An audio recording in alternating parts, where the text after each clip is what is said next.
મિત્રો કેમ છો? આજે એક વિડીયો બનાવવાની ઈચ્છા થઈ ગઈ સમાજના ભાઈઓને બહેનોને એક ટકોર કરવા માટે કે હાલ પીએસઆઈના અને કોન્સ્ટેબલના ફોર્મ ભરવાના ચાલુ છે. તો જ્યારે પણ આ વિડીયો તમે જોવો, જે કંઈ પણ કામ કરતા હોય બંધ કરીને પહેલાં ફોર્મ ભરી દેજો. ફોર્મ ભરાઈ જાય પછી તૈયારી ચાલુ કરી દો. ધીમી ગતિએ કરતા હોય તો બ્રેન વોશ કરી લો, જે કરવું એ કરી લો, પણ મહેનત કરી લો. આ છેલ્લી ભરતી છે એટલું યાદ રાખજો. આપણો બાપ, આપણી માં કેવી પરિસ્થિતિમાંથી નીકળ્યા છે એ આપણે જોયેલું છે, બરાબર. એ પરિસ્થિતિમાં આપણે નીકળી શકશું, વાંધો નહીં, નીકળજો, પણ તમારી આવનારી પેઢી એમને શું એ જ પરિસ્થિતિમાં રાખવા છે તમારે? તો આપણા મા બાપની જે સમય હતો, જે પરિસ્થિતિ હતી, એ જ સમય આપણી આવનારી પેઢીને ન નીકળવું પડે એટલા માટે તૈયારી ચાલુ કરી દો. તૈયારીમાં કશું જ નથી, તમે જે ધારો એ કરી શકો છો. જો 21 વર્ષની ઉંમરમાં સફીન હસન આઈપીએસ બની શકતો હોય, બરાબર, તો આપણે ખાલી કોન્સ્ટેબલ થવાનું છે કે ખાલી પીએસઆઈ થવાનું છે, બરાબર. એટલે મસ્ત મજાની તૈયારી ચાલુ કરી દો. ફોર્મ ભરી દો. ફોર્મમાં કંઈ ભૂલ ન થાય ધ્યાન રાખજો. બીજા નંબરે કે રનિંગની પ્રેક્ટિસની તૈયારી ચાલુ કરી દો. તમારી પાસે મેક્સિમમ 1 મહિનો છે, અને 1 મહિનો ઇનફ છે. એવું પણ નથી કે 1 મહિનામાં ન થાય. અત્યારે આપણે ટાઈમ લિમિટ 25 મિનિટ છે. 25 મિનિટમાં પૂરું કરવાનું છે. લોકો 20 મિનિટની અંદર પૂરું કરે છે, 19 મિનિટમાં પૂરું કરે છે. આપણે 25 મિનિટમાં કરવાનું છે. બીજું, રનિંગ કરવા જાઓ તો શરૂઆતમાં 5 કિલોમીટર પૂરું કરવું છે એવી દાનત ન રાખો. જો ફર્સ્ટ ટાઈમ રનિંગ કરતા હોય તો 1 રાઉન્ડ 2 રાઉન્ડ ઇનફ છે, 3 રાઉન્ડ ઇનફ છે, 4 રાઉન્ડ ઇનફ છે.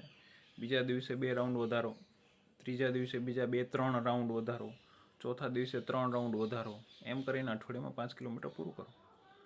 એકવાર 5 કિલોમીટર પૂરું થઈ ગયું પછી 5 કિલોમીટરથી નીચે ઉતરવાનું જ નથી, બરાબર.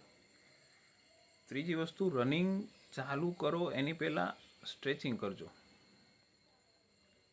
જે તમે રાઉન્ડ રનિંગના ચાલુ કરો છો એની પહેલાં વોકિંગ કરીને 4-5 રાઉન્ડ વોકિંગ કરજો, ચાલજો. પછી તમારા શરીરને ગરમ કરજો, મસલને છૂટા પાડજો, વોર્મઅપ કરજો 10 મિનિટ. જ્યારે તમે વોકિંગ કરો છો રનિંગ કર્યા પહેલાં, તો ઊંડા શ્વાસ લેજો અને વોકિંગ કરજો. ઊંડા શ્વાસ લેજો, છોડજો, રેડી. પછી 10 મિનિટ વોર્મઅપ કરજો, પછી રનિંગ કરવાનું ચાલુ કરજો, બરાબર.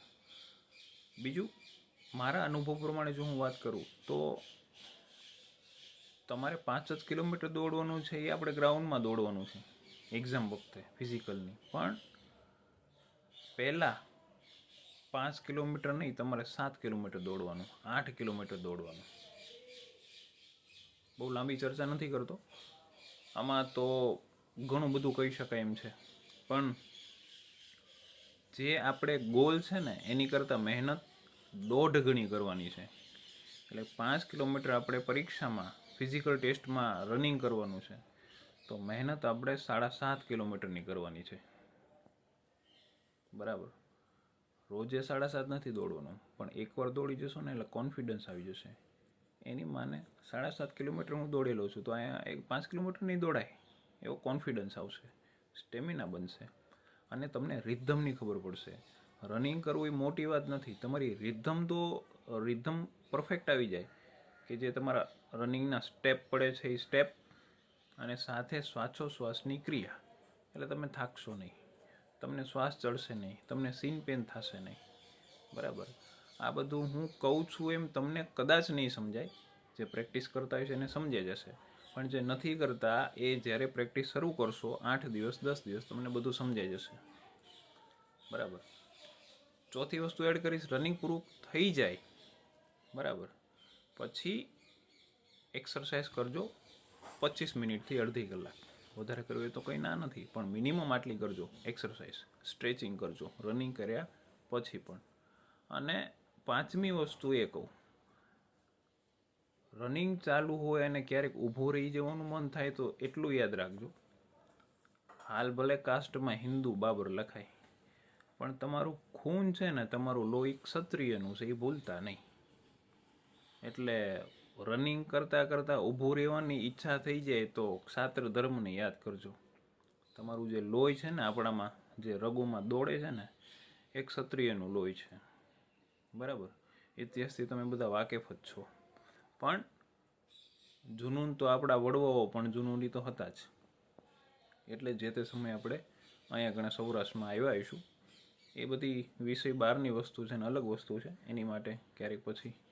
પણ અત્યારે ખાસ રનિંગ કરતાં કરતાં ઊભું નથી થવાનું. મા બાપને યાદ કરી લેજો. જે ગામમાં તમે રહ્યો છો એ ગામમાંથી જ્યારે તમે વર્ધી પહેરી નીકળશો ત્યારે કોઈ એમ નહીં કે ઓલા જે તે સમાજ, આપણે જે સમાજનું નામ છે બાબરનો દીકરો, ઘણી જગ્યાએ તો બહુ ખરાબ રીતે બોલાવે છે, બરાબર, પણ એ આખી જે છાપ છે ને, એ તમારી વર્ધી પહેરવાથી બદલાઈ જશે. તમારા મા બાપને સ્વમાનથી જોવા લાગશે. તમને તો જોશે જ, આપણા મા બાપને પણ સ્વમાનથી જોશે. બરાબર, બહુ બધા ફાયદા થશે. 3 પેઢી તમારી તરી જશે. એક સરકારી ગવર્મેન્ટ કર્મચારી હોય ઘરમાં એટલે 3 પેઢી તરી જશે. પછી ફિઝિકલ પૂરું થઈ ગયું, માની લો તમે પાસ થઈ ગયા, પાસ થવાનું જ છે, બરાબર, ભૂકા કાઢી નાખવાના છે, બરાબર, લડી લેવાનું છે જિંદગીમાં છેલ્લા શ્વાસ સુધી, લડી લેવાનું છે જિંદગીમાં છેલ્લા શ્વાસ સુધી. આ લકીરોની લાચારી મને નહીં ફાવે, બરાબર, ભૂકા કાઢી નાખવાના છે. દોડી લેજો, લડી લેજો, છેલ્લી ભરતી છે, વર્ધી પહેરી લેજો, બરાબર. મા બાપ તમને વર્ધીમાં જોશે એટલે એને છાતી ગજગજ ફૂલી જશે.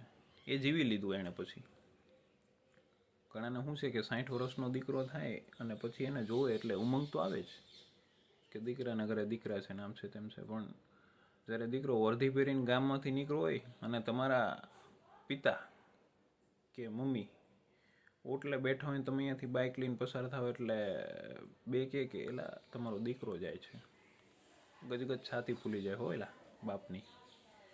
એટલે તમે તમારી માટે નહીં પણ તમારા મા બાપ માટે, ભાઈ બહેન માટે, કુટુંબ માટે, તમારી આવનારી પેઢી માટે દોડી લેજો હો. છેલ્લી ભરતી છે, દોડી લેજો. પછી થિયરીની ચર્ચા કરું. થિયરીમાં મેથ્સ રિઝનિંગ વધારે છે એનો મતલબ એનાથી ડરવાની જરૂર નથી. પોલીસમાં એટલું બધું હાઈ લેવલનું આવતું નથી. 2-4 દાખલા હોય છે, એને જોઈને આપણે એવું માર્ક કે તારવણી કરતા હોય છે કે મેથ્સ રિઝનિંગ બહુ અઘરું હોય છે. મોસ્ટ ઓફ બધું સહેલું હોય છે. પોલીસનું એવું લેવલ હોતું નથી મેથ્સ રિઝનિંગનું, બરાબર. અને એના સૂત્ર અને એવું બધું છે. તો જો હું એવી જગ્યાએ બેઠો છું એટલે મારી સામે છે, તમને બતાવી દઉં.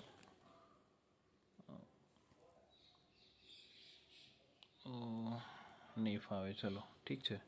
થિયરી માટે પછી રાખીએ. ફિઝિકલમાં નેક્સ્ટ વિડીયો થિયરી માટે બનાવશું.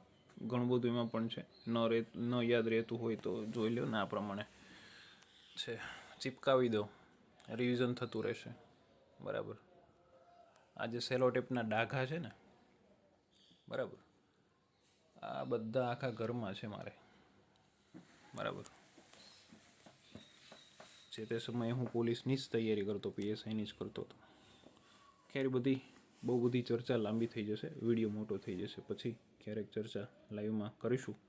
પણ સમાજના ભાઈઓને ફરીવાર હજી એકવાર, બહેનોને, મિત્રોને ટકોર કરી દઉં કે લડી લેજો, છેલ્લી ભરતી છે. ચલો, જય વીર મેહુલજી.